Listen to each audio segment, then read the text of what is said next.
서울 종로구 인사동의 한적한 골목어귀, 기와지붕과 현대식 건물이 어우러진 오래된 한옥을 개조한 집. 이곳에서 58살의 박영희는 새벽 5시면 어김없이 일어나 마루를 쓸고 있었습니다. 그녀의 하루는 언제나 이렇게 시작되었습니다.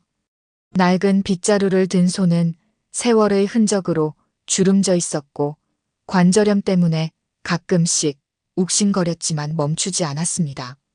남편 박정호의 장례가 끝난 지 딱 1달이 지났습니다.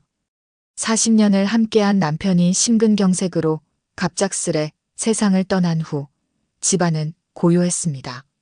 하지만 그 고요함은 오히려 더 큰 공허를 만들어냈습니다.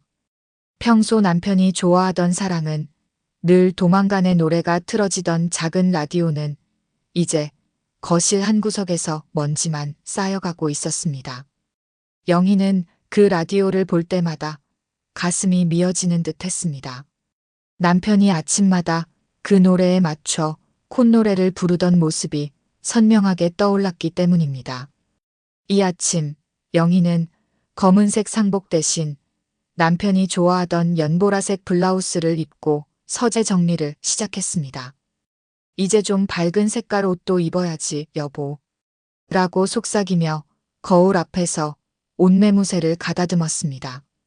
키가 작은 그녀는 나무 의자를 가져다 놓고 조심스럽게 올라서서 높은 책장의 먼지를 털어냈습니다. 손끝은 오랜 세월 살림을 하며 거칠어져 있었고 허리를 굽혀 서랍을 열 때마다 아이고, 아이고 하며 작은 신음을 내뱉었습니다. 나이 든 몸이 예전 같지 않다는 것을 매일 실감했습니다. 서재는 남편의 흔적으로 가득했습니다. 책상 위에는 그가 마지막까지 읽던 신문이 그대로 놓여 있었고 안경도 평소 놓던 자리에 가지런히 정리되어 있었습니다. 영희는 그 안경을 조심스럽게 집어들고 렌즈를 닦아주었습니다. 마치 남편이 곧 돌아와서 쓸 것처럼 말입니다. 서랍 속에는 남편의 손때가 묻은 문서들이 차곡차곡 정리되어 있었습니다. 보험증서, 은행 통장, 그리고 남편 특유의 또박또박한 필체로 적힌 메모지들이 가득했습니다. 영희는 돋보기를 코에 걸치고 하나하나 꼼꼼히 살펴보았습니다. 전기요금 납부 날짜, 아파트 관리비 메모, 그리고 영의 생일 선물 마이너스 목걸이라고 적힌 쪽지도 있었습니다. 그 글씨를 보며 영희의 눈가가 촉촉해졌습니다. 그러던 중 서랍 깊숙한 곳에서 한 장의 하얀 봉투가 눈에 띄었습니다. 다른 문서들과는 달리 깔끔하게 봉인되어 있어서 특별해 보였습니다. 영희는 조심스럽게 봉투를 열었습니다. 종이가 바스락거리는 소리가 조용한 서재에 울려 퍼졌습니다. 봉투 안에는 한국자선경매재단이라는 제목의 공식 안내문이 들어 있었습니다. 남편이 생전에 기부 신청해둔 물건들이 이번 주 토요일에 열리는 자선경매에 출품된다는 내용이었습니다. 영희는 그 안내문을 읽으며 남편의 따뜻한 마음씨를 다시 한번 느꼈습니다. 살아생전에도 어려운 이웃들을 도우려고 늘 노력했던 남편이었습니다. 안내문에는 경매 일정과 장소가 자세히 적혀 있었습니다. 영희는 그 종이를 가슴에 꼭 안고 한참을 망설였습니다. 경매장에 가서 남편이 기증한 물건들이 어떻게 새로운 주인을 만나는지 보고 싶었습니다. 그것이 남편에 대한 마지막 예의인 것 같았습니다. 그러다가 마침내 결심을 굳히며 옷장으로 향했습니다. 옷장에서 검정 정장을 꺼냈습니다. 몇 년 전 태민이 대학 졸업식 때 입었던 정장이었습니다. 약간 오래된 스타일이었지만 단정했습니다. 영희는 거울 앞에서 옷을 갈아입으며 자신의 모습을 살펴보았습니다. 머리카락에는 흰머리가 늘어났고 얼굴에는 주름이 깊어졌지만 여전히 품이 있는 모습이었습니다. 남편이 우리 영희는 언제 봐도 예쁘다고 했던 말이 귓가에 맴돌았습니다. 토요일 오후 2시. 강남구 청담동에 위치한 그랜드 옥션 하우스. 영희는 집에서 지하철 3호선을 타고 압구정역까지 가는 길이 낯설었습니다. 평소 종로구를 벗어날 일이 거의 없었기 때문입니다. 지하철 안에서 그녀는 핸드백을 무릎 위에 올려놓고 두 손으로 꼭 움켜쥐었습니다. 심장이 조금씩 빨라지는 것을 느꼈습니다. 압구정역에서 내린 영희는 복잡한 거리에서 잠시 방향 감각을 잃었습니다. 높은 빌딩들과 화려한 상점들이 즐비한 청담동 거리는 그녀에게 다소 어색하고 부담스러웠습니다. 길을 지나가는 젊은 사람들은 모두 세련된 옷차림이었고 영희는 자신이 조금 초라해 보이는 것 같아 어깨를 움츠렸습니다. 구두굽이 낮은 검정 구두를 신어서 걷기에는 편했지만 발걸음이 자꾸 느려졌습니다.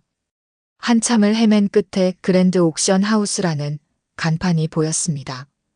유리와 마벌로 지어진 현대적인 건물이었습니다. 건물 앞에 선이 더욱 위축되었지만 영희는 용기를 내어 입구로 향했습니다.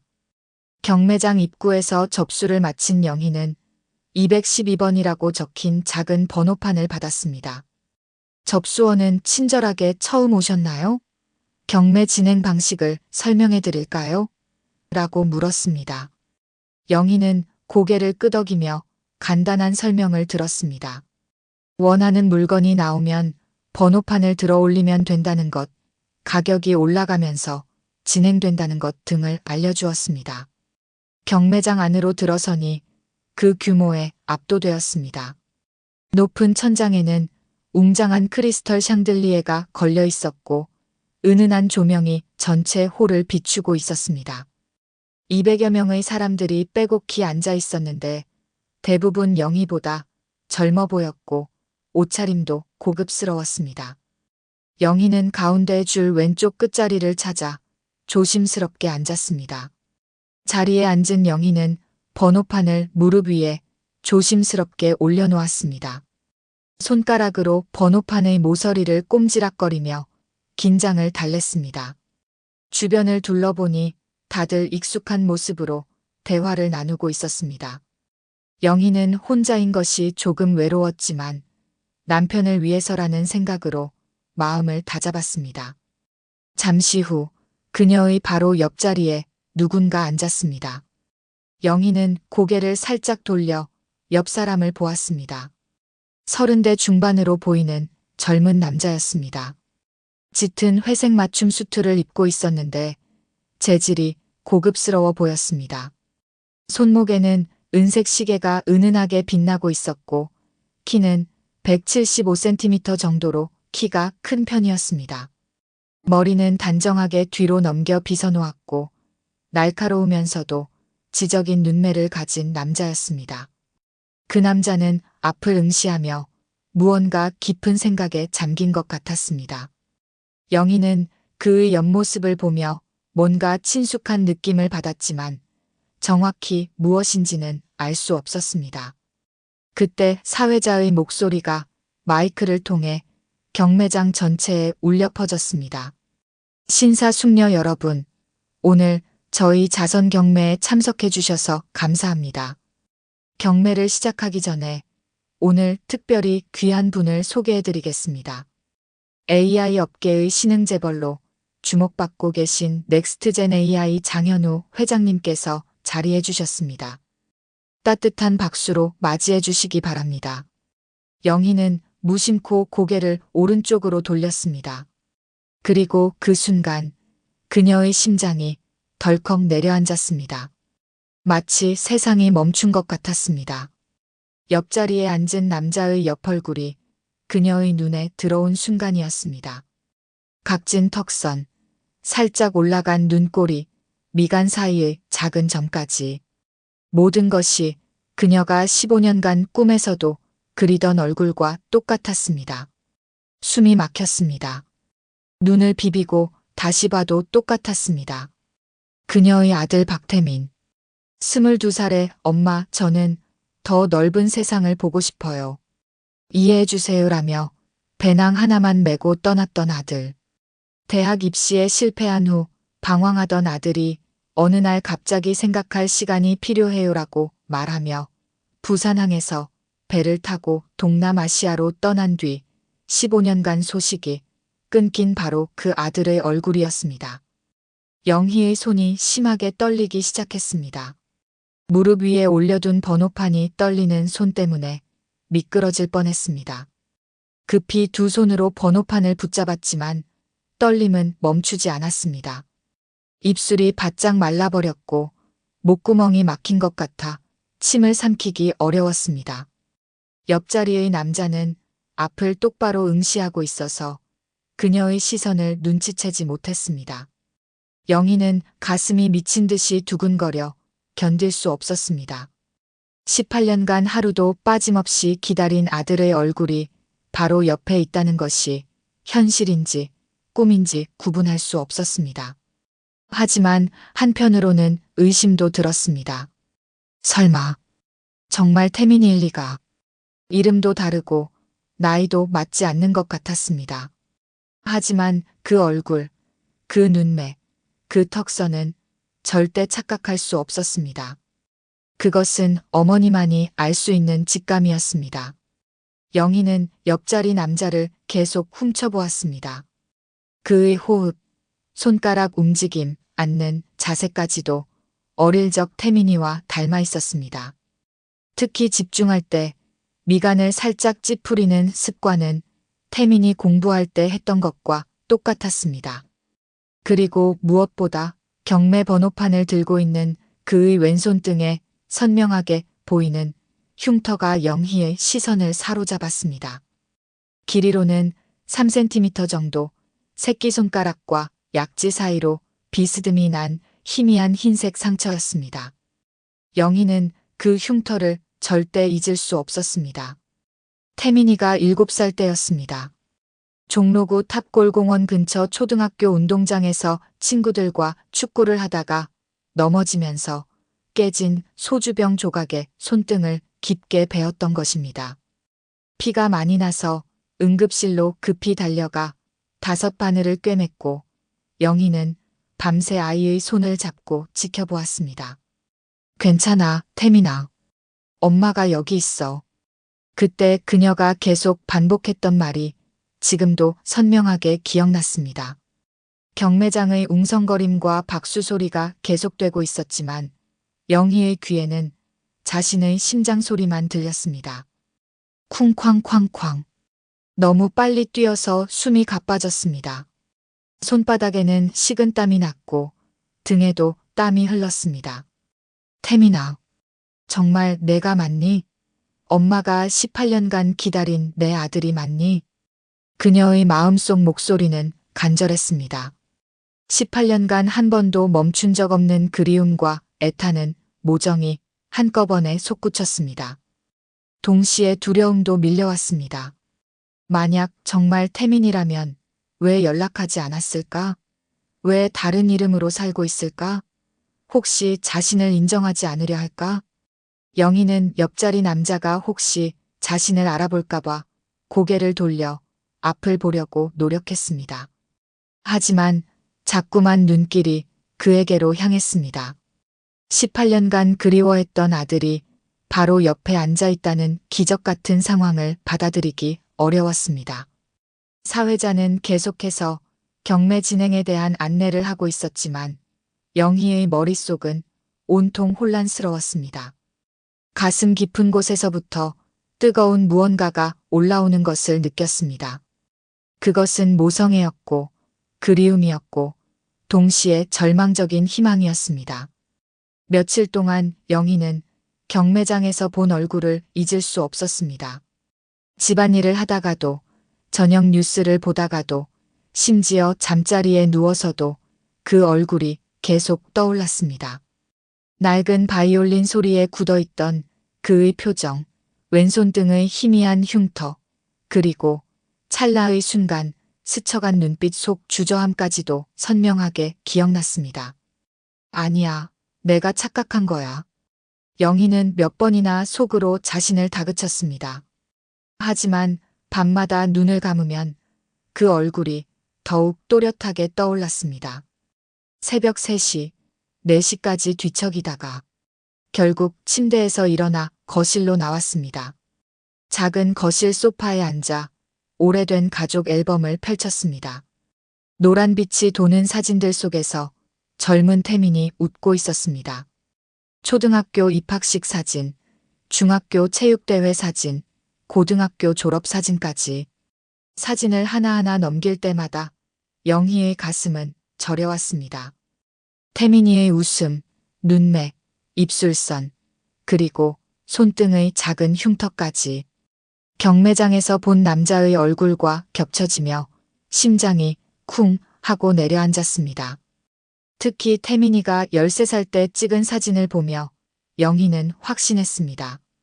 야구를 좋아했던 태민이가 글러브를 끼고 웃고 있는 모습이었는데 그 표정과 눈빛이 경매장의 그 남자와 너무나 닮아 있었습니다. 영희는 떨리는 손으로 사진을 가슴에 안았습니다. 영희는 결국 결심했습니다. 그가 누구인지, 정말 내 아들인지 반드시 확인해야 했습니다. 남편 정호가 살아있었다면 망설이지 않았을 것입니다. 증거를 잡아야 한다. 남편 특유의 단호한 목소리가 귓가에 맴도는 듯 했습니다. 정호는 생전에 무슨 일이든 확실하게 해결하는 사람이었습니다. 사흘 뒤 화요일 아침, 영희는 용기를 내어 인터넷 검색을 해보았습니다. 넥스트젠 AI 장현우라고 검색하니 수많은 기사들이 나왔습니다. AI 업계의 젊은 천재, 30대 중반의 성공한 CEO라는 소개글들이 줄을 이었습니다. 회사 주소는 강남구 역삼동으로 나와 있었습니다. 며칠 뒤 목요일 오후 영희는 마침내 넥스트젠 AI 본사 앞에 섰습니다. 지하철 2호선 강남역에서 내려 15분 정도 걸어온 길이었습니다. 테헤란로의 복잡한 차량 소음과 사람들의 발걸음 소리가 귀에 쟁쟁했습니다. 강남 한복판에 우뚝 선 38층 유리 빌딩은 햇살을 받아 은색으로 반짝이고 있었습니다. 건물 앞에 서니 영희는 주눅이 들었습니다. 유리벽은 하늘을 닮아 차갑고 무심했고 대리석 바닥은 그녀의 발자국을 무겁게 반사했습니다. 정장을 입고 바삐 오가는 직장인들 사이에서 영희는 자신이 초라해 보이는 것 같아 어깨를 움츠렸습니다. 회색 코트를 여미며 깊게 숨을 고르고 건물 안으로 들어갔습니다. 1층 로비는 높은 천장과 현대적인 인테리어로 꾸며져 있었습니다. 심장이 뛰는 소리가 코트 안에서 울려 퍼지는 것 같았습니다. 손에는 오래된 검정 가죽 가방을 꼭 쥐고 있었습니다. 그 안에는 태민이의 사진 몇 장과 낡은 야구 글러브가 들어 있었습니다. 마지막 희망 같기도 미친 짓 같기도 했지만 영희에게는 유일한 방법이었습니다. 안내 데스크에는 20대 중반으로 보이는 젊은 여직원이 앉아 있었습니다. 그녀는 단정한 미소 뒤로 경계심을 감추고 있는 것 같았습니다. 어떻게 오셨나요? 영희는 떨리는 목소리로 말했습니다. 저 장현우 회장님을 뵙고 싶은데요. 예약은 없지만 아주 중요한 일로 왔습니다. 예약이 되어 있으신가요? 접수원의 목소리는 정중했지만 단호했습니다. 아니에요. 하지만 정말 중요한 일입니다. 저는 영희는 잠시 망설이다가 말했습니다. 개인적으로 매우 급한 일이 있어서 왔습니다. 접수원의 표정이 조금 곤란해졌습니다.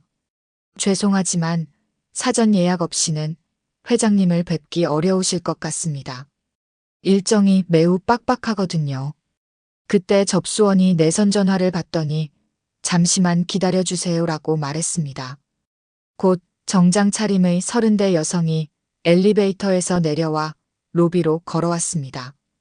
키가 크고 날카로운 눈빛을 가진 여성이었습니다.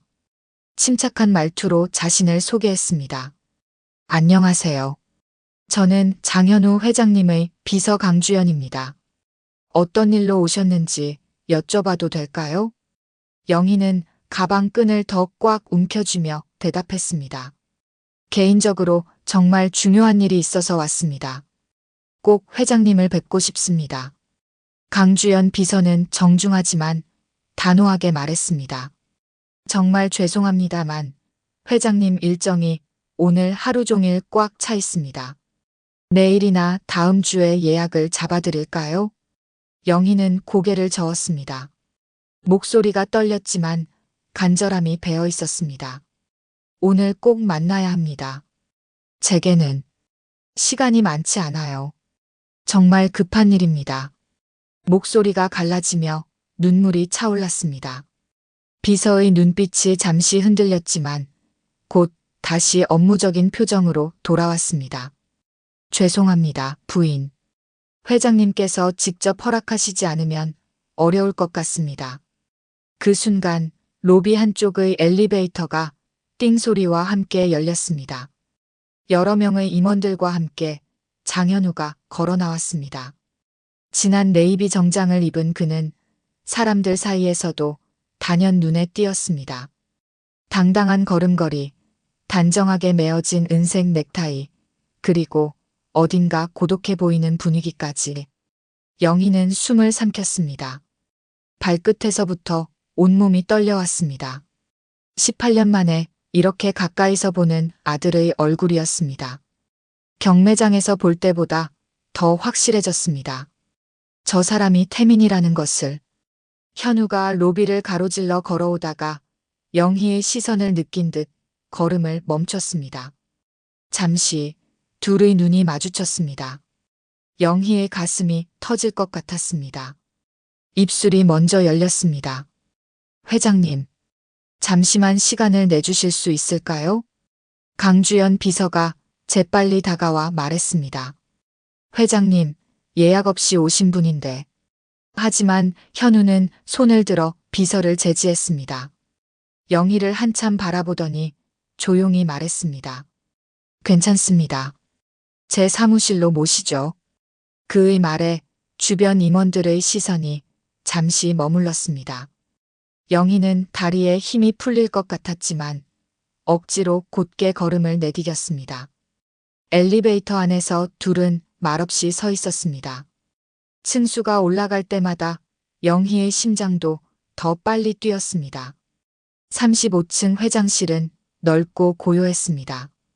전면이 통유리창으로 되어 있어 서울의 스카이라인이 파노라마처럼 펼쳐져 있었습니다. 한강이 멀리 흐르고 있고 롯데타워와 63빌딩이 저 멀리 보였습니다. 바닥은 묵직한 원목 마루가 발끝에 부드럽게 감겼습니다. 앉으시죠. 현우가 응접 소파를 가리켰습니다. 영희는 작은 숨을 고르고 소파에 앉았습니다.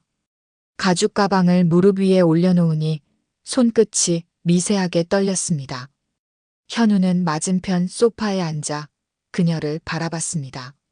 그의 눈빛에는 조심스러운 호기심과 경계심이 뒤섞여 있었습니다. 무슨 일로 저를 찾아오셨습니까? 목소리는 낮고 단단했습니다. 비즈니스 미팅 때의 목소리였습니다. 영희는 가방에서 조심스럽게 사진 한 장을 꺼냈습니다. 태민이가 고등학교 졸업식에서 찍은 가족 사진이었습니다. 18년이 지나 모서리가 조금 해졌지만 아직도 선명했습니다. 태민이가 환하게 웃으며 찍은 모습이 고스란히 담겨 있었습니다. 사진을 두 손으로 잡아 현우 앞에 조심스럽게 내밀었습니다. 이 아이가 제 아들 태민입니다. 18년 전에 해외여행을 떠났다가 소식이 끊겼어요. 그리고 당신과 너무 닮았습니다. 현우는 사진을 받아 잠시 들여다봤습니다. 영희는 그의 표정 변화를 놓치지 않으려고 숨을 죽이고 지켜봤습니다. 눈동자가 미세하게 흔들리는 것이 보였습니다. 사진 속 태민이의 얼굴을 보며 뭔가를 떠올리는 듯 했습니다. 그러나 곧 현우는 사진을 탁자 위에 내려놓으며 말했습니다. 많은 분들이 저를 닮은 사람이 있다고 말씀하시지만 저는 장현우입니다. 태어날 때부터 지금까지 줄곧 이 이름으로 살아왔습니다. 영희는 숨을 고르며 현우의 왼손을 가리켰습니다. 그 손등 흉터. 태민이만의 것이었어요. 7살 때 탑골공원 근처 운동장에서 다쳐서 꿰맨 자리예요. 저는 평생 잊을 수 없어요. 순간 현우의 왼손이 무의식적으로 오른손으로 손등을 가렸습니다. 너무나 자연스러운 반응이었습니다. 마치 어릴 적부터 그 상처를 숨기는 습관이 몸에 배어 있는 것처럼 말입니다. 눈빛에도 잠시 흔들림이 스쳤습니다. 그러나 곧 현우의 표정이 굳어졌습니다. 흉터 하나만으로 가족 관계를 단정하는 건 위험한 일입니다. 목소리는 차가웠습니다. 하지만 그 차가움 속에 어떤 두려움 같은 것이 섞여 있는 것 같았습니다. 영희는 심장이 무너져 내리는 듯 했지만 포기할 수 없었습니다. 가방에서 또 다른 물건을 꺼냈습니다. 낡은 야구 글러브였습니다. 가죽은 세월의 흔적으로 해져 있었고 손잡이 부분에는 희미하지만 아직도 읽을 수 있는 글씨가 남아 있었습니다. TAEMIN. 태민이가 중학교 때부터 고등학교까지 아꼈던 글러브예요. 영희의 목소리가 떨렸습니다. 여기 이름이 아직 남아 있어요. 태민이는 야구를 정말 좋아했거든요. 매일 이 글러브를 끼고 연습했어요. 현우의 눈빛이 글러브에 고정되었습니다. 잠시 멈춘 듯 보였습니다. 손가락이 미세하게 움찔했지만 곧 표정을 다시 굳혔습니다. 그는 자리에서 일어나 창가로 걸어가 서울의 불빛을 내려다보았습니다. 부인. 현우가 창밖을 바라보며 말했습니다. 저는 장현우입니다. 해외에서 공부하고 돌아와 이 회사를 설립했습니다. 가끔 저를 가족이라고 주장하시는 분들이 찾아오십니다. 솔직히 말해서 피곤합니다. 영희는 자리에서 일어나 그를 향해 한 발 내디뎠습니다. 저는 다릅니다. 저는 단순히 닮았다는 이유로 온 게 아니에요. 제 아들을 찾고 있을 뿐입니다. 당신 눈에서 제 아들이 보여요. 영희의 목소리가 떨렸습니다. 눈물이 차올랐습니다. 18년 동안 하루도 빠지지 않고 기다렸어요. 매일 밤 잠들기 전에 태민이를 위해 기도했어요. 제발, 제발 한 번만 더 생각해 보세요.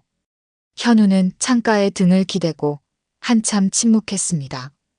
그의 옆 얼굴에는 복잡한 감정이 교차하고 있었습니다. 그러다가 낮은 목소리로 말했습니다. 당신이 아들을 잃은 슬픔은 충분히 이해합니다. 하지만 저를 그 아이로 착각하고 계신 것 같습니다.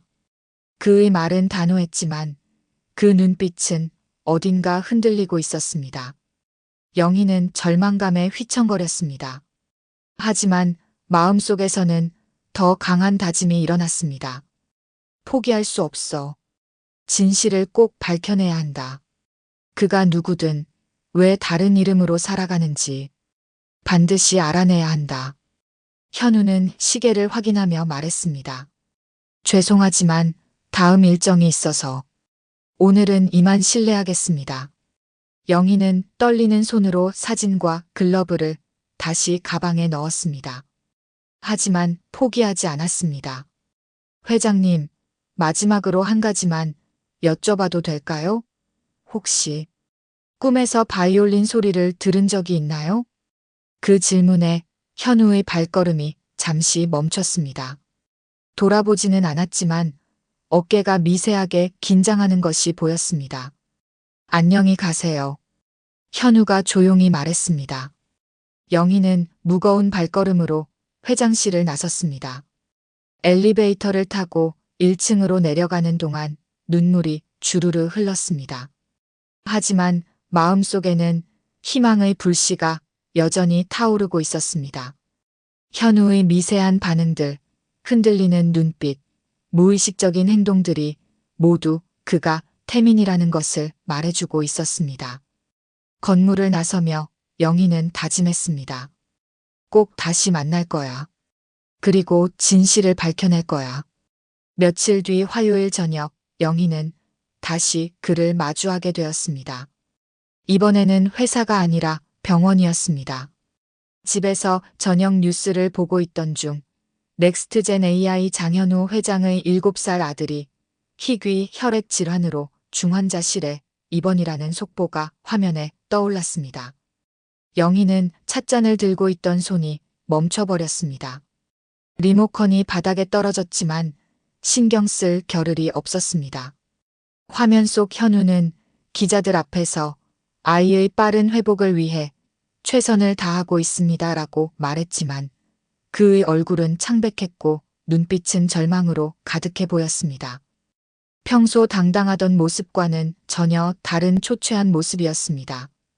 카메라는 병원 건물을 비춘 뒤 뉴스를 마무리했습니다. 영희의 발걸음은 저절로 병원으로 향했습니다. 코트를 급히 걸치고 집을 나선 그녀는 지하철 2호선을 타고 서울대 입구역으로 향했습니다. 밤 10시가 넘은 시간이라 지하철 안은 한산했지만 영희의 마음은 급했습니다. 서울대 입구역에서 내려 5621번 셔틀버스를 기다렸습니다. 추운 겨울 바람이 볼을 스쳤지만 추위를 느낄 여유도 없었습니다. 서울대학교 병원에 도착했을 때는 밤 11시가 다 되어가고 있었습니다. 병원 주변은 한적했지만 응급실 입구만은 여전히 분주했습니다. 구급차가 한 대 사이렌을 울리며 들어오고 있었고 응급 환자를 실은 침대가 의료진들과 함께 빠르게 지나갔습니다.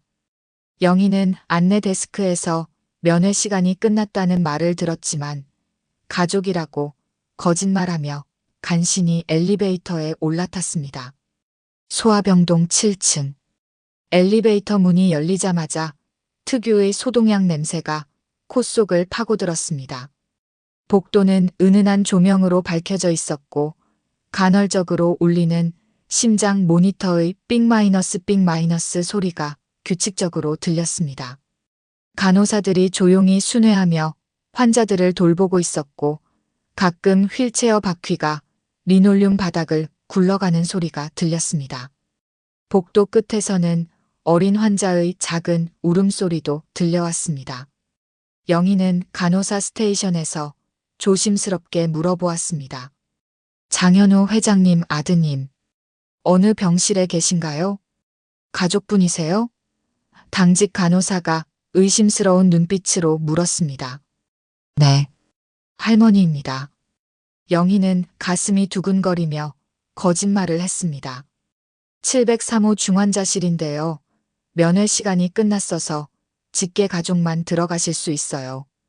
영희는 고개를 끄덕이며 703호실로 향했습니다. 복도 끝 큰 유리창 너머로 중환자실 내부가 보였습니다. 영희는 주저하며 창문 너머 병실을 들여다보았습니다.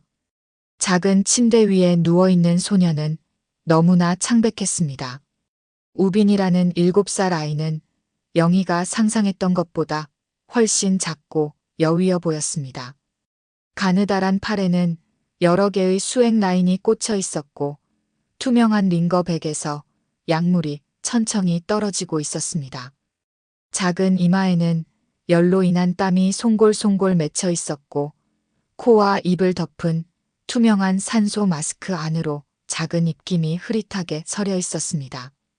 가느다란 가슴이 힘겹게 오르내릴 때마다 산소 마스크가 살짝씩 움직였습니다. 침대 옆 심장 모니터에서는 불규칙한 심박수가 빨간 선으로 표시되고 있었습니다. 아이의 작은 손에는 산소 포화도를 측정하는 클립이 끼워져 있었고 가끔씩 기계에서 경고음이 울렸습니다.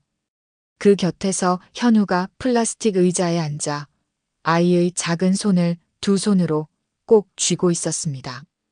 평소 말끔했던 모습은 온데간데 없었습니다. 머리는 손으로 여러 번 쓸어 넘겨서 헝클어져 있었고 흰 셔츠의 소매는 팔뚝까지 걷어 올려져 있었습니다. 넥타이는 느슨하게 풀려 있었고 눈은 빨갛게 충혈되어 있었습니다. 턱에는 이틀은 넘어 보이는 수염이 자라 있었습니다. 현우는 아이의 손을 잡은 채 때때로 깊은 한숨을 내쉬었습니다. 그 소리는 유리병 너머로도 들렸습니다. 굳건해 보였던 CEO의 어깨는 사실 누구보다 연약하게 떨리고 있었습니다. 가끔 아이의 머리칼을 쓰다듬으며 뭔가를 속삭이고 있었지만 영희에게는 들리지 않았습니다. 현우 옆 의자에는 한 여자가 앉아 있었습니다. 30대 초반으로 보이는 현우의 아내였습니다. 평소에는 단정했을 연분홍색 블라우스가 구겨져 있었고 화장기 없는 얼굴은 하얗게 질려 있었습니다. 눈두덩이 부어 있는 것으로 보아 많이 울었나 봅니다. 그녀는 작은 물통에서 물을 적신 거즈로 아이의 뺨을 조심스럽게 닦아주고 있었습니다. 조금만 버텨, 우리 우빈아. 조금만 더. 그녀의 목소리는 부서지듯 가늘었습니다. 손끝은 미세하게 떨렸지만 그러면서도 아이의 머리칼을 고르게 쓸어내리며 마치 아이의 고통을 대신 가져가려는 듯 했습니다. 엄마가 여기 있어. 무서워하지 마, 우빈아. 그녀는 계속 속삭였습니다. 아이는 의식을 잃은 채였지만 가끔씩 작은 신음을 내뱉었습니다. 그럴 때마다 현우와 그의 아내는 동시에 아이에게 더 가까이 다가가 걱정스러운 눈빛으로 지켜보았습니다. 그때 현우의 아내가 뭔가를 느꼈는지 창밖으로 시선을 돌렸습니다. 그리고 복도에 서 있는 영희를 발견했습니다. 한순간 낯선 이를 보는 경계심이 그녀의 얼굴을 스쳤습니다. 하지만 영희의 얼굴에서 간절함과 걱정을 읽었는지 곧 눈빛이 흔들렸습니다. 그녀는 남편의 어깨를 가볍게 두드리며 떨리는 목소리로 말했습니다. 여보, 저기 누군가 우리를 보고 계셔요. 혹시 아는 분이세요? 현우는 고개를 들어 창밖을 보았습니다. 영희와 눈이 마주치는 순간 그의 표정이 굳어졌습니다. 놀라움과 당황이 동시에 스쳤지만 곧 경계심으로 바뀌었습니다. 그는 대답하지 못한 채 무겁게 고개를 떨구고 아이의 손을 더 강하게 움켜쥐었습니다. 그때 중환자실 문이 조용히 열리고 담당 의사가 들어왔습니다. 흰 가운을 입은 50대 남성으로 가슴에 달린 명찰에는 소아혈액 종양과 서민석 교수라고 적혀 있었습니다. 그의 표정은 매우 심각했습니다. 손에는 두꺼운 차트를 들고 있었고 얼굴에는 걱정이 가득했습니다. 회장님, 부인님. 서민석 교수가 차트를 보며 침대 옆으로 다가왔습니다. 오늘 오후에 시행한 추가 검사 결과가 나왔는데요. 상황이 예상보다 좋지 않습니다. 현우가 벌떡 일어나며 다급하게 물었습니다. 어떻게 좋지 않다는 말씀인가요? 아침에는 괜찮다고 하셨는데. 우빈이의 혈액형이 매우 희귀합니다. 교수가 차트의 검사 결과를 가리키며 설명했습니다. RH 음성에다가 특수 항원까지 있어서 전국적으로 데이터베이스를 뒤져봐도 적합한 기증자를 찾기가 거의 불가능에 가깝습니다. 서민석 교수는 잠시 말을 멈추고 부부의 얼굴을 살펴보았습니다. 그리고 시간이 많지 않습니다. 아이의 상태로 보면 48시간 안에 수혈이 이루어지지 않으면 위험할 수 있습니다. 그 말을 들은 현우의 아내는 얼굴이 하얗게 질리더니 두 손으로 얼굴을 가렸습니다. 어깨가 들썩이며 억누르던 흐느낌이 터져나왔습니다. 안 돼요. 우리 우빈이가. 이럴 수가. 그녀의 목소리는 절망으로 떨렸습니다. 현우는 주먹을 불끈 쥐며 입술을 깨물었습니다. 다른 방법은 정말 없습니까? 돈은 얼마든지 지불할 용의가 있습니다. 해외에서라도 찾을 수 있지 않을까요? 서민석 교수가 안타까운 표정으로 고개를 저었습니다. 혈액은 돈으로 해결될 문제가 아닙니다. 회장님. 이미 국제적인 네트워크를 통해서도 찾아보고 있지만 지금으로선 기적처럼 적합한 기증자가 나타나길 기다리는 수밖에 없습니다. 복도에서 이 모든 대화를 지켜보던 영희는 더 이상 서 있을 수 없었습니다. 손자의 생명이 위험하다는 현실이 가슴을 짓눌렀습니다. 심장이 옥죄듯 두근거렸고 눈물이 뺨에 차올랐습니다. 영희는 조심스럽게 중환자실 문을 두드렸습니다. 잠깐만요. 영희의 목소리가 떨렸지만 단호했습니다. 저 검사 받아볼 수 있을까요? 순간 병실 안의 모든 시선이 문 쪽으로 향했습니다. 현우의 눈이 커졌고 그의 안에는 눈물을 훔치다 말고 충격에 얼어붙은 듯 영희를 바라보았습니다. 서민석 교수도 의아한 표정을 지으며 영희를 쳐다보았습니다. 현우가 자리에서 벌떡 일어나 날카롭게 말했습니다. 무슨 말씀이십니까? 여기에 어떻게 들어오셨습니까? 영희는 중환자실 안으로 한 걸음 들어서며 현우를 똑바로 바라보고 담담히 대답했습니다. 이 아이를 구할 수 있다면 제가 기증자가 될 수 있는지 확인해 보고 싶습니다. 서민석 교수가 조심스럽게 끼어들었습니다. 실례지만 환자와 어떤 관계시길래? 할머니입니다. 영희가 침대에 누운 우빈이를 바라보며 말했습니다. 이 아이의 할머니예요. 현우의 아내가 자리에서 일어나 두 손으로 남편의 팔을 붙잡았습니다. 여보, 제발. 이분 말씀이라도 들어봐요. 우빈이를 살릴 수만 있다면. 그녀의 목소리는 절망으로 젖어 있었지만 동시에 마지막 희망을 붙잡는 간절함이 묻어났습니다. 지푸라기라도 잡는 심정이에요. 현우의 얼굴은 복잡하게 일그러졌습니다. 분노, 혼란, 그리고 잠시 스쳐가는 미약한 기대감이 교차했습니다. 그는 떨리는 손으로 아이의 머리칼을 쓰다듬었습니다. 그 순간 그의 눈이 잠시 영희의 얼굴에 머물렀습니다. 그 시선 속에는 어렴풋한 익숙함이 스쳐갔지만 곧 고개를 저으며 눈을 피했습니다. 흉터 하나로, 사진 몇 장으로. 당신을 믿을 수 없습니다. 현우의 목소리는 거칠게 떨렸습니다. 하지만 그 거부 속에는 분노보다는 두려움이 더 크게 자리 잡고 있었습니다. 서민석 교수가 상황의 급박함을 느끼고 조심스럽게 나섰습니다.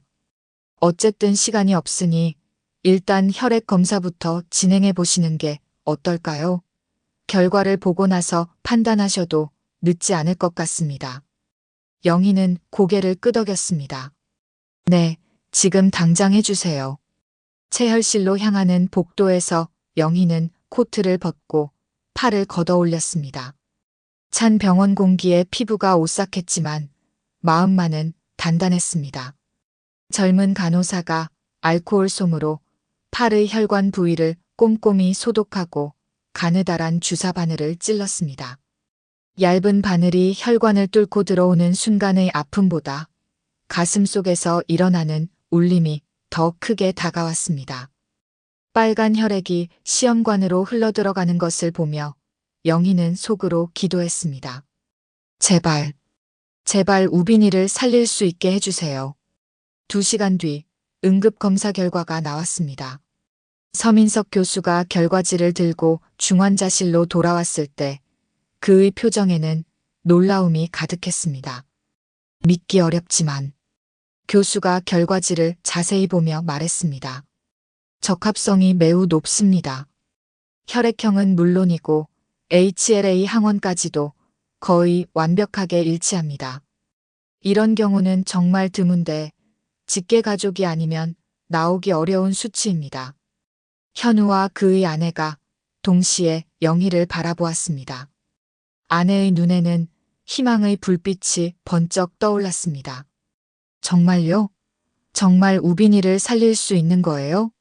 하지만 서민석 교수는 다시 심각한 표정으로 말을 이었습니다. 하지만 문제가 있습니다. 그가 영희를 바라보며 말했습니다. 추가로 시행한 심전도와 흉부 X-레이 검사 결과 박 여사님께서 부정맥이 있으시고 전체적인 심혈관 상태가 좋지 않습니다. 교수는 잠시 말을 멈추고 영희의 얼굴을 살펴보았습니다. 전신마취하에 수술을 진행할 경우 합병증 가능성이 매우 높습니다. 최악의 경우 교수가 목소리를 낮추었습니다. 생명을 잃을 수도 있습니다. 현우의 아내는 그 말을 듣고 자리에서 휘청거리며 손으로 입을 막았습니다. 안 돼요. 그런 위험을 감수하실 수는 없어요. 이분은 아무 잘못도 없으신데. 눈물이 그녀의 볼을 따라 주르르 흘러내렸습니다.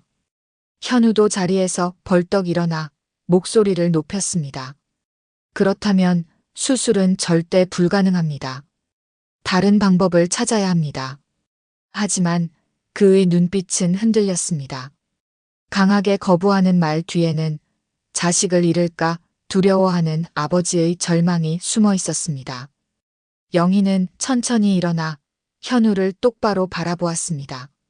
아이를 살릴 수 있다면 목숨쯤은 두렵지 않습니다. 그녀의 목소리는 흔들림 없이 단호했습니다. 제가 왜 이렇게까지 하는지 언젠가는 알게 될 겁니다. 현우의 아내는 흐느끼며 남편의 팔에 매달렸습니다. 여보, 이분 말이 맞을 수도 있어요. 우리는 지금 우빈이를 살려야 하잖아요. 다른 방법이 없다면. 그녀의 목소리는 절망과 희망 사이에서 떨렸습니다. 현우는 아내의 눈물 어린 얼굴을 보더니 입술을 깨물며 눈을 감았습니다. 한참 후에야 낮고 무거운 목소리가 흘러나왔습니다. 좋습니다. 하지만 만약 이분에게 무슨 일이라도 생기면 저는 절대 용서하지 않을 겁니다. 영희는 고개를 끄덕였습니다. 그 순간 영희의 마음속에서는 이미 모든 결심이 끝나 있었습니다. 아들을 지키기 위해 그리고 손자를 살리기 위해 그녀는 어떤 위험도 받아들일 준비가 되어 있었습니다. 수술 당일 새벽 5시 병원은 평소보다 더 차갑게 느껴졌습니다. 회색빛 새벽이 서울대학교 병원의 높은 유리창들을 스며들면서 건물 전체가 마치 거대한 얼음덩어리처럼 보였습니다. 복도마다 스며드는 소독약 냄새는 숨을 들이쉴 때마다 더 강하게 목을 찔렀습니다. 영희는 7층 수술 전 대기실에서 하늘색 수술복으로 갈아입고 있었습니다. 얇은 면 소재의 옷은 몸에 딱 달라붙어 추웠고 머리에 쓴 일회용 수술 모자는 귀를 덮어 모든 소리가 멀게 들렸습니다. 간호사가 건네준 하얀색 수술용 양말을 신으니 발끝이 차가웠습니다. 박영희 환자분, 이제 수술실로 이동하겠습니다. 간호사가 부드럽게 말했습니다. 영희가 금속 바퀴가 달린 침대에 누워 복도를 이동할 때 바퀴가 리놀륨 바닥과 마찰하며 내는 삐걱이는 소리가 심장박동과 함께 울렸습니다. 천장의 형광등들이 빠르게 지나가며 눈을 어지럽혔습니다. 두 손은 차갑게 식어 있었지만 가슴 한편은 이상할 만큼 평온했습니다. 이제 내가 해야 할 일이 분명해졌구나. 영희는 속으로 생각했습니다. 정호야, 내가 잘하고 있지? 우리 태민이와 손자를 지키는 일이니까. 복도 끝 대기 공간에서 장현우와 그의 아내 유나가 초조하게 서 있었습니다. 현우는 어젯밤 급히 집에서 가져온 검정 정장을 입고 있었지만 넥타이는 매지 않은 채 셔츠 깃만 열어놓고 있었습니다. 밤새 한잠도 못 잤는지 눈가가 퀭하게 패여 있었고 턱에는 이틀째 면도하지 않은 수염이 희미하게 자라 있었습니다. 유나는 창백한 얼굴로 작은 우빈이를 품에 안고 있었습니다. 아이는 여전히 산소 마스크를 착용한 채 의식을 잃고 있었고 작은 손가락이 가끔씩 꿈틀거리며 아버지를 찾듯 허공을 움켜쥐었습니다. 그 모습을 본 현우는 무릎을 꿇고 아이의 작은 이마에 조심스럽게 입을 맞추었습니다. 우빈아, 아빠가 여기 있어. 조금만 더 버텨라. 곧 다 나을 거야. 현우의 목소리는 낮고 단단하려고 애썼지만 끝자락은 부서지듯 떨리고 있었습니다. 영희를 태운 침대가 그들 앞을 지나자 유나의 눈에 눈물이 맺혔습니다. 그녀는 한 걸음 다가와 영희의 손을 꼭 잡았습니다. 손끝은 떨렸고 목소리는 거의 속삭임에 가까웠습니다. 정말, 정말 감사합니다. 어떻게 이런 은혜를 갚아야 할지 모르겠어요. 유나의 목소리는 감격으로 떨렸습니다. 저희가 아무것도 해드린 게 없는데. 영희는 힘겹게 미소를 지으며 유나의 손을 가볍게 두드렸습니다. 괜찮아요. 아이만 잘 회복하면 그걸로 충분합니다. 현우는 침대에 누운 영희를 바라보다가 잠시 시선을 피했습니다. 그러나 그의 눈가에는 미묘한 떨림이 있었습니다. 그의 손이 무의식적으로 정장 재킷 안쪽 주머니로 들어갔습니다. 영희는 어젯밤 간호사가 털어낸 자신의 머리카락 몇 가닥을 현우가 몰래 챙겼다는 것을 알고 있었습니다. DNA 검사를 위해서였을 것입니다. 아직도 의심을 완전히 거두지 못한 그의 모습에 영희의 가슴이 저렸지만 언젠가는 진실을 알게 되리라 믿었습니다. 그리고 그때가 되면 모든 것이 이해될 것이라고 생각했습니다. 수술실 입구에 도착했습니다. 자동문이 열리며 차가운 공기가 얼굴을 스쳤습니다. 가족분들은 여기서 기다려주세요. 간호사가 현우 부부에게 말했습니다. 수술실 안은 차갑고 눈부셨습니다. 천장의 원형 무형등에서 쏟아지는 하얀 빛이 칼처럼 눈을 찔렀습니다. 각종 의료 기계들이 일정한 간격으로 삑삑 소리를 내며 작동하고 있었고 의료진들의 발걸음 소리가 바닥에 메아리쳤습니다. 박영희 환자분, 이제 마취를 시작하겠습니다. 마취과 의사가 부드럽게 말했습니다. 투명한 마스크가 입과 코를 덮었고 마취 가스의 특유한 냄새가 코끝을 스쳤습니다. 의식이 서서히 희미해지면서 영희는 속으로 중얼거렸습니다.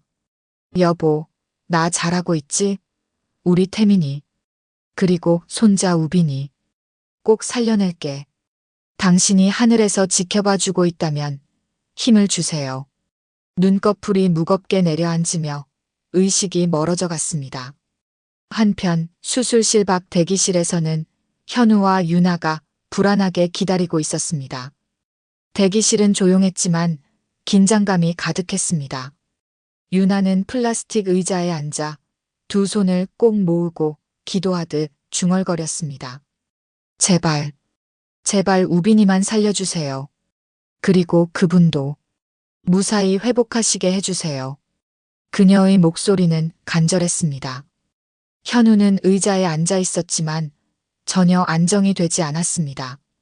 손가락은 계속 떨렸고 무릎 위에 올린 주먹은 파랗게 질려 있었습니다. 몇 분마다 그는 의자에서 일어나 대기실을 왔다 갔다 하거나 창가로 걸어가 밖을 내다보다가 다시 자리에 앉곤 했습니다. 벽에 걸린 시계의 초침 소리가 유난히 크게 들렸습니다. 똥 마이너스 딱 마이너스 똥 마이너스 딱.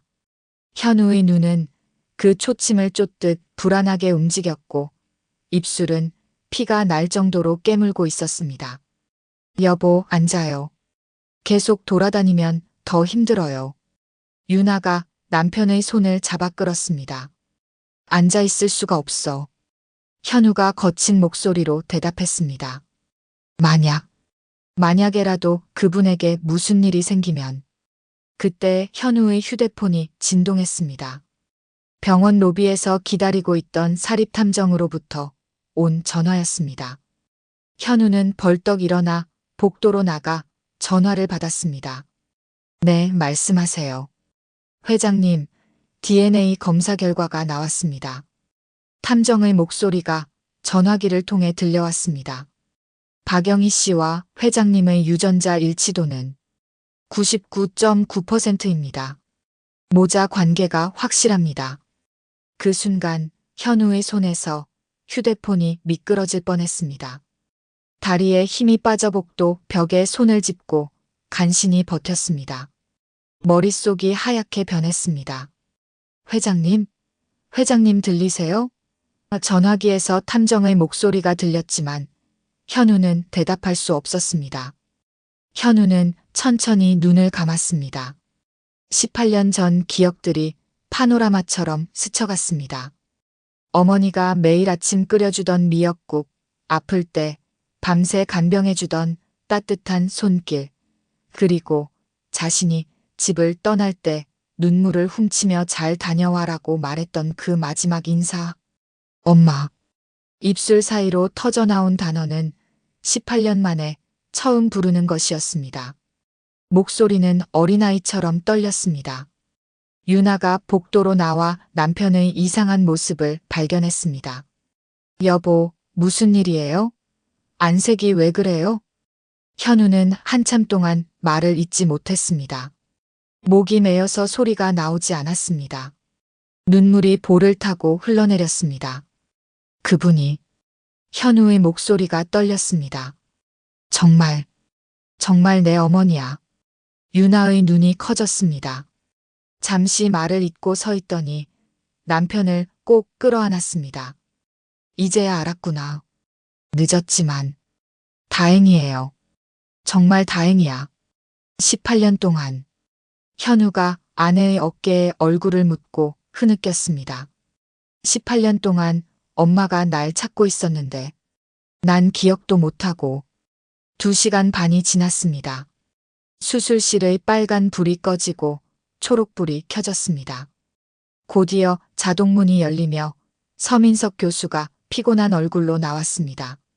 수술복은 땀에 젖어 있었고 이마에는 깊은 주름이 패여 있었습니다.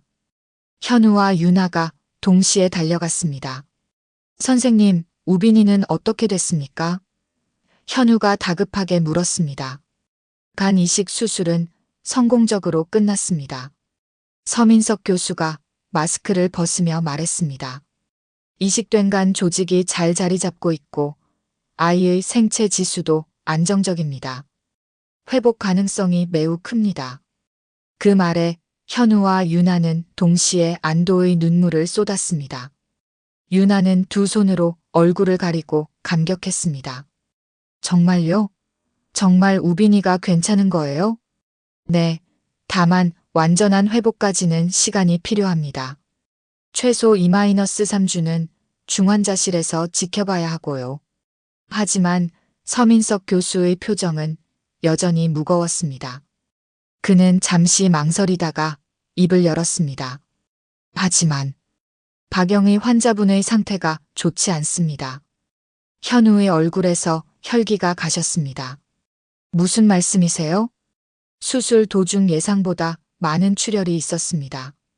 그리고 원래 심장 상태가 좋지 않으셨는데 수술 스트레스로 인해 신부전 증상이 나타났습니다. 교수가 차트를 보며 설명했습니다. 현재 중환자실에서 생명유지장치에 의존하고 있는 상황입니다. 그럼 어떻게 되는 건가요?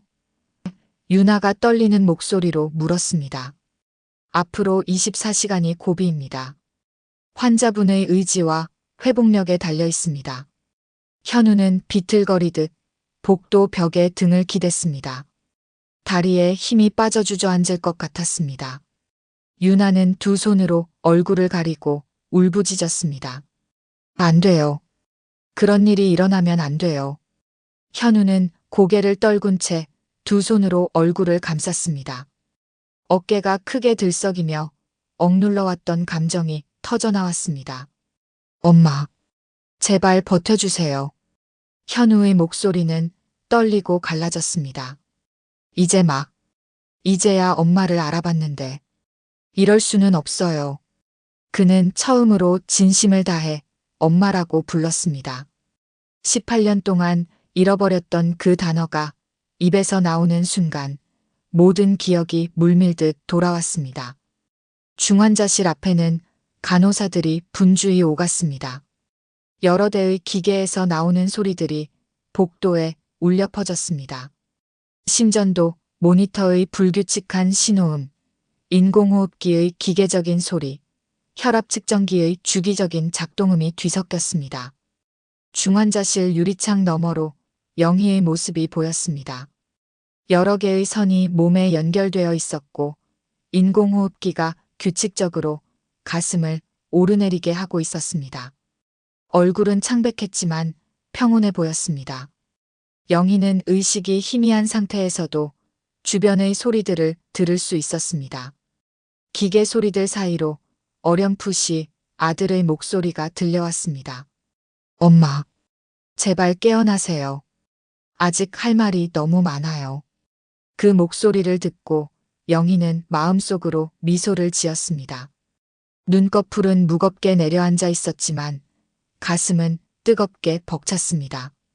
그래, 이제 내가 날 엄마라고 불러주는구나. 그걸로 충분해. 우빈이도 살았고 너도 이제 진실을 알았으니. 밤이 깊어갔지만 현우는 중환자실 앞을 떠나지 않았습니다. 유나도 곁에서 함께 기다렸습니다. 두 사람은 번갈아가며 영희의 회복을 위해 기도했습니다. 새벽 4시경 갑자기 중환자실에서 경보음이 울렸습니다. 간호사들이 급히 뛰어들어갔고 의사도 응급호출을 받고 달려왔습니다. 현우는 유리창에 손을 대고 안을 들여다보았습니다. 의료진들이 영희 주위에서 응급처치를 하고 있었습니다. 심전도, 모니터의 선이 불안정하게 흔들리고 있었습니다. 엄마. 현우가 유리창에 이마를 대고 속삭였습니다. 제발, 제발 포기하지 마세요. 긴 밤이 지나고 새벽이 밝아왔습니다. 드디어 의료진들의 분주한 움직임이 멈췄고 서민석 교수가 중환자실에서 나왔습니다. 위기는 넘겼습니다. 교수가 지친 얼굴로 말했습니다. 환자분의 의지가 정말 강하십니다. 이제 천천히 회복하실 것 같습니다. 현우와 유나는 서로를 끌어안고 감격의 눈물을 흘렸습니다. 길고 긴 밤이 지나고 마침내 희망의 아침이 밝았습니다. 긴 밤이 지나고 서울대학교 병원 7층 복도 창가에 희미한 새벽빛이 비쳤습니다. 현우는 중환자실 앞 딱딱한 플라스틱 의자에 앉아 있었습니다. 온몸이 굳은 돌처럼 무겁고 심장은 밤새 갈라진 땅처럼 메말라 있었습니다. 어깨는 구부정하게 숙여져 있었고 두 손은 무릎 위에서 꼭 쥐어져 있었습니다. 제발, 엄마만 버텨주십시오. 현우는 두 손을 모아 이마에 얹고 처음으로 어린아이처럼 간절히 기도했습니다. 18년 동안 한 번도 해보지 않았던 기도였습니다. 저를 용서해 주세요. 이렇게 늦게 알아봐서 정말 죄송합니다. 그 옆에서 유나는 남편의 어깨에 기대어 두 손을 꼭 잡고 울음을 삼키고 있었습니다. 밤새 울어서 눈이 퉁퉁 부어 있었지만 현우를 위로하려고 애쓰고 있었습니다. 여보, 분명 괜찮을 거야. 어머니는 강한 분이야. 새벽 5시경부터 간호사들이 교대 근무를 위해 오가기 시작했습니다. 그들은 복도에 앉아있는 현우 부부에게 조심스러운 시선을 주었지만 아무도 말은 걸지 않았습니다. 다만 지나가면서 힘내세요라는 작은 인사만 건넸습니다. 오전 8시가 되자 복도에는 새로운 면회객들이 하나둘 나타나기 시작했습니다. 아침 햇살이 창문을 통해 들어와 복도를 따뜻하게 비췄습니다. 하지만 현우의 마음은 여전히 어둠 속에 있었습니다. 그때 중환자실 문이 열리며 담당 의사 서민석 교수가 나타났습니다. 그의 얼굴은 밤 근무로 인해 피곤해 보였지만 눈가에는 미묘한 안도감이 묻어 있었습니다. 현우와 유나는 벌떡 일어나 교수에게 달려갔습니다. 선생님, 어머니는 어떠신가요? 현우가 다급하게 물었습니다. 서민석 교수는 잠시 차트를 확인한 후 안도의 미소를 지었습니다. 다행히 위기는 넘겼습니다. 새벽 4시경부터 출혈이 완전히 멎었고 심장 기능도 안정세로 들어섰습니다. 혈압도 정상 범위로 돌아왔고요. 교수는 잠시 멈춰서 현우의 얼굴을 살펴보았습니다. 아직 완전히 안심할 단계는 아니지만 분명히 가장 위험한 고비는 지났습니다. 환자분의 의지가 정말 강하십니다. 그 말을 듣는 순간 현우의 어깨가 무너져 내렸습니다. 18시간 동안 긴장했던 모든 것이 한순간에 풀어졌습니다. 그는 두 손으로 얼굴을 감싸고 소리 없이 울기 시작했습니다. 어깨가 들썩이며 억눌러왔던 감정이 터져나왔습니다. 유나는 남편의 등을 토닥이며 자신도 안도의 눈물을 흘렸습니다. 됐어. 정말 다행이야. 어머니가 이겨내셨어. 언제쯤 깨어나실 수 있을까요? 유나가 조심스럽게 물었습니다. 마취가 완전히 깨려면 몇 시간 더 걸릴 것 같습니다. 오후쯤에는 의식을 회복하실 것으로 예상됩니다. 서민석 교수가 대답했습니다. 그리고 상태가 안정되면 일반 병실로 옮길 예정입니다. 현우는 고개를 끄덕이며 눈물을 닦았습니다. 감사합니다, 선생님. 정말 감사합니다. 오후 2시경 영희는 7층 일반 병실로 옮겨졌습니다. 창가 쪽 침대가 배정되어 커튼 사이로 들어오는 따뜻한 햇살이 그녀의 창백한 얼굴에 부드럽게 내려앉았습니다. 인공호흡기는 이미 제거되어 있었고 대신 가느다란 산소 튜브만 코에 걸려 있었습니다. 현우는 조심스럽게 병실 문을 열고 들어갔습니다. 발걸음을 최대한 조용히 하며 침대 옆 의자에 앉았습니다. 그리고 영희의 손을 조심스럽게 잡았습니다. 손등은 차갑고 가늘었지만 손바닥에서는 약하게나마 생명의 온기가 느껴졌습니다. 수술로 인해 영희의 손에는 여러 개의 작은 반창고가 붙어 있었고 링거 바늘이 꽂힌 부위는 약간 부어 있었습니다. 하지만 숨소리는 규칙적이었고 얼굴빛도 새벽보다 훨씬 좋아 보였습니다.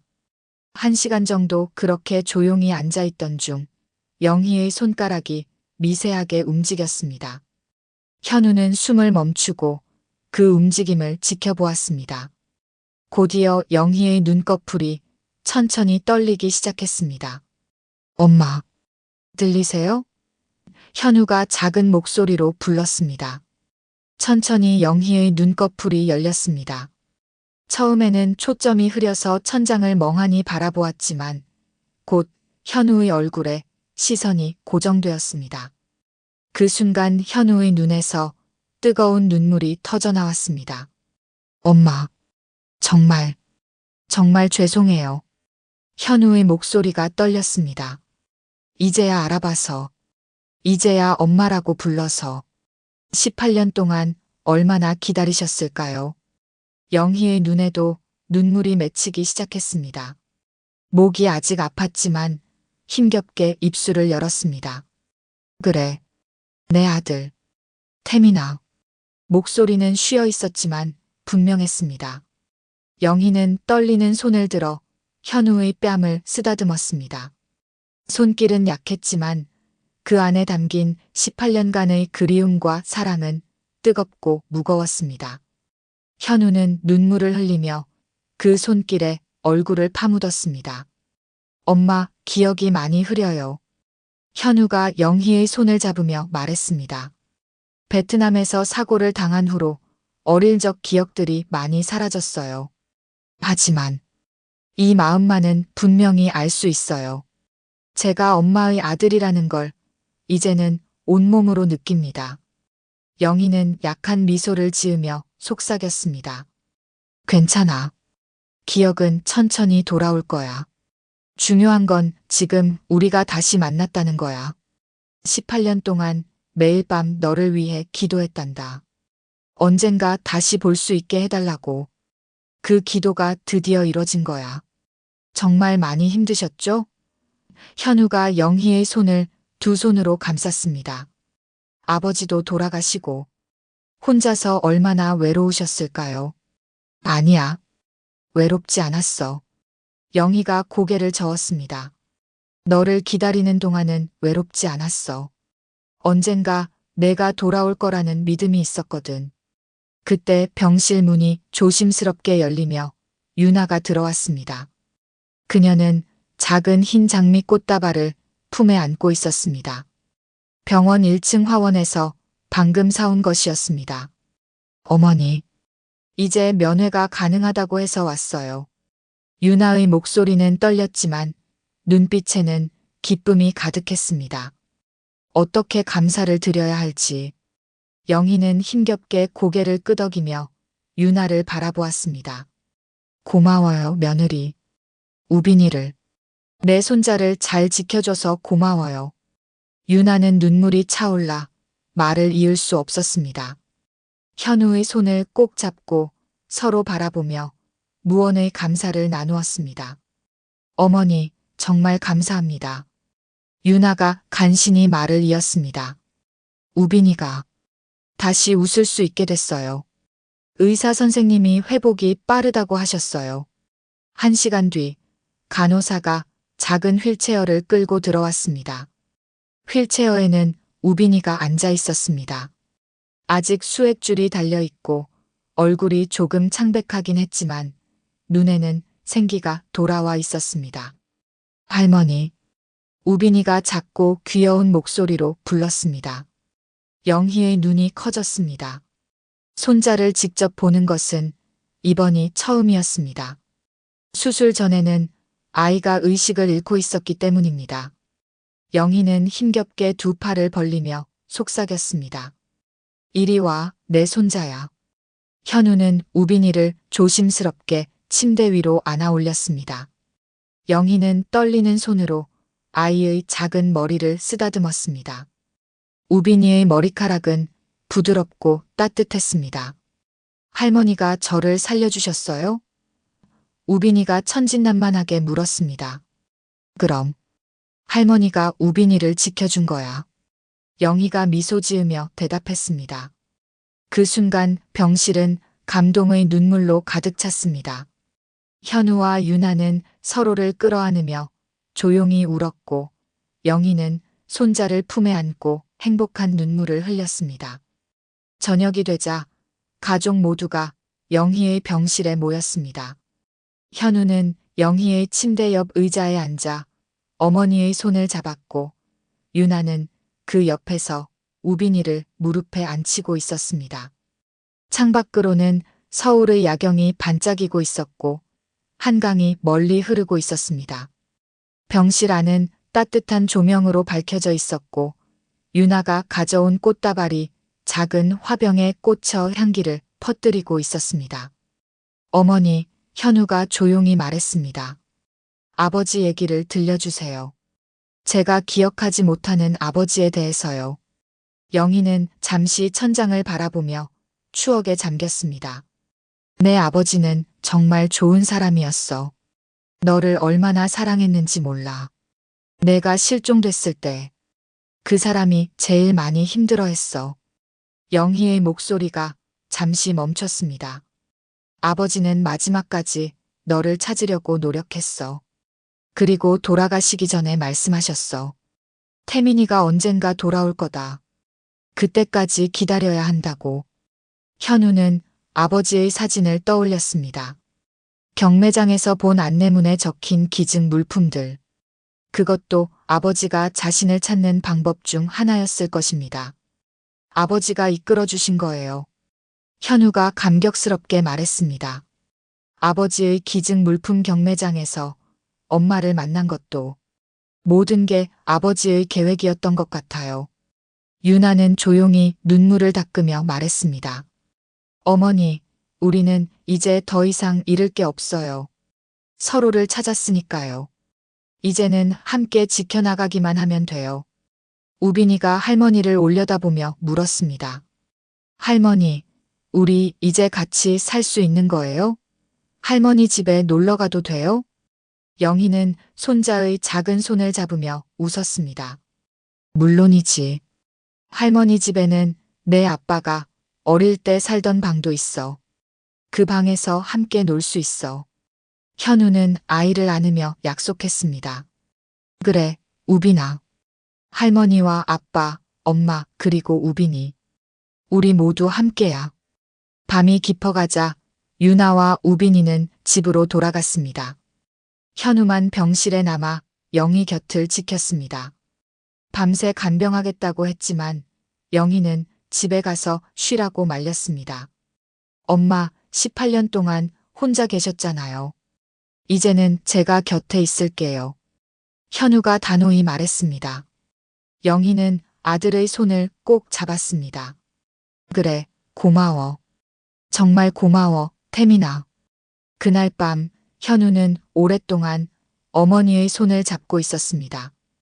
영희의 손바닥에는 세월의 흔적인 굳은 살과 주름이 있었지만 그 안에는 여전히 강인한 생명력이 꿈틀거리고 있었습니다. 창밖으로는 서울의 불빛들이 반짝이고 있었고 멀리 한강이 고요히 흐르고 있었습니다.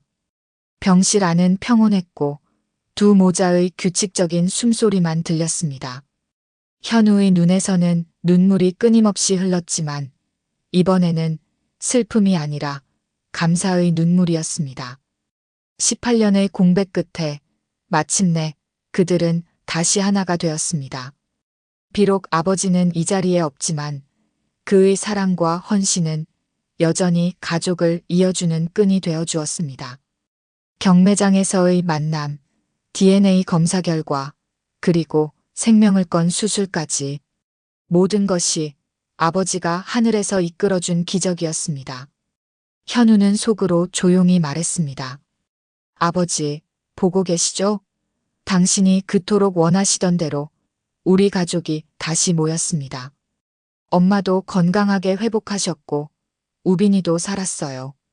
이 모든 게 아버지가 남겨주신 마지막 선물이자 기적입니다. 영희가 잠든 얼굴은 평온했습니다. 고통스러웠던 지난 시간들이 모두 지나가고 이제는 평화로운 미래만이 남아 있었습니다. 현우는 어머니의 손을 놓지 않고 조용히 속삭였습니다. 엄마, 이제 제가 지켜드릴게요. 18년 동안 엄마가 저를 기다려주신 것처럼 이제는 제가 엄마를 지키겠습니다. 그 순간 현우의 가슴 깊은 곳에서 지난 세월의 공허가 서서히 녹아내렸습니다. 그는 더 이상 기억을 잃은 채 헤매는 아이가 아니었습니다. 그는 엄마의 아들이자 아내의 남편이며 아이의 아버지이고 무엇보다 한 가족의 든든한 중심으로 다시 서 있었습니다. 창밖으로 새벽이 밝아오기 시작했습니다. 새로운 하루가 시작되는 것처럼 현우 가족에게도 새로운 인생이 시작되고 있었습니다. 더 이상 과거에 얽매이지 않고 함께할 미래만을 바라보며 살아갈 수 있게 된 것입니다. 병실 안에는 고요한 평화가 깃들어 있었고 그 평화 속에서 진정한 가족의 사랑이 다시 꽃피고 있었습니다.